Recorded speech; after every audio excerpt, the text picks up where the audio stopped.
செய்தாலும் பொறுத்தருளும் செல்வக்குமரன் பொய்யான மயிலேறும் காட்சி எழியாவும் ஒளி வீசும் தெய்வாம்சமே பொய்யான என் வாழ்க்கை புவி மீது நிலையாக அருள் செய்ய வர வேணுமே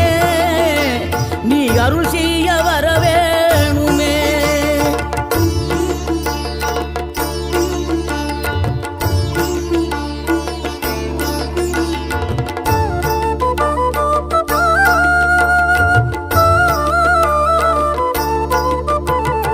இகழ்தலையும் புகழ்தலையும் ஒரு முகமாய் கருதும்படி செவி உரைத்த முத்து குமரன்